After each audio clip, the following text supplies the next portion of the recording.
বিশ্বকাপ ফুটবলে আর্জেন্টিনা-মিশর ম্যাচের রেফারিং নিয়ে বিতর্ক এবার গড়িয়েছে বাংলাদেশেও। ম্যাচে পক্ষপাতমূলক সিদ্ধান্তের অভিযোগ তুলে ফিফা সভাপতি, ম্যাচ রেফারিসহ ১৫ থেকে ২০ জনের বিরুদ্ধে নোয়াখালীর সুধারাম মডেল থানায় লিখিত অভিযোগ দিয়েছেন এক তরুণ। একই সঙ্গে ৫ কোটি টাকা ক্ষতিপূরণ দাবি করেছেন তিনি। অভিযোগকারী রাকিব, ২২, নোয়াখালী সদর উপজেলার মান্দারতলী গ্রামের বাসিন্দা। বুধবার ৮ জুলাই রাতে তিনি লিখিত অভিযোগ নিয়ে সুধারাম মডেল থানায় যান।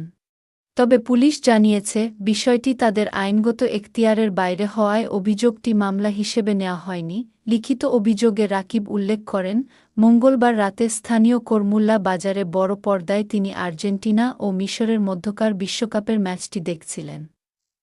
ম্যাচ চলাকালে রেফারি ইচ্ছাকৃতভাবে একটি দলকে সুবিধা দিয়েছেন, যার ফলে তার প্রিয় দল মিশর পরাজিত হয়েছে। অভিযোগে তিনি ফিফা সভাপতি জিয়ান্নি ইনফান্তিনো, ম্যাচের ফরাসি রেফারি ফ্রাঁসোয়া লেতেক্সিয়ে এবং সংশ্লিষ্ট আরও ১৫ থেকে ২০ জনকে অভিযুক্ত হিসেবে উল্লেখ করেন। রাকিবের দাবি, ম্যাচে অন্যায্য পেনাল্টি, বৈধ গোল বাতিল এবং মিসরের খেলোয়াড় ও কোচিং স্টাফের বিরুদ্ধে পক্ষপাতমূলক সিদ্ধান্তের মাধ্যমে ম্যাচের ফল প্রভাবিত করা হয়েছে।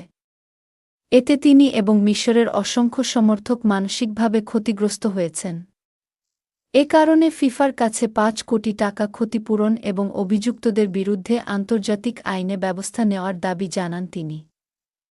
সুধারাম মডেল থানার ভারপ্রাপ্ত কর্মকর্তা, ওসি মোহাম্মদ কামরুল ইসলাম বিষয়টি নিশ্চিত করে বলেন, ওই তরুণ লিখিত অভিযোগ নিয়ে থানায় এসেছিলেন। তবে এ ধরনের আন্তর্জাতিক ক্রীড়া সংক্রান্ত বিষয়ে স্থানীয় থানার কোনো আইনগত এখতিয়ার নেই।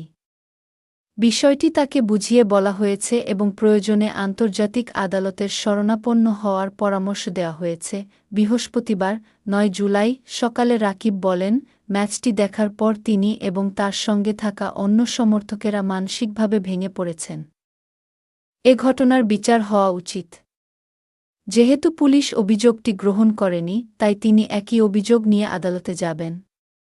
প্রয়োজন হলে মানববন্ধনসহ অন্যান্য কর্মসূচিও পালন করবেন।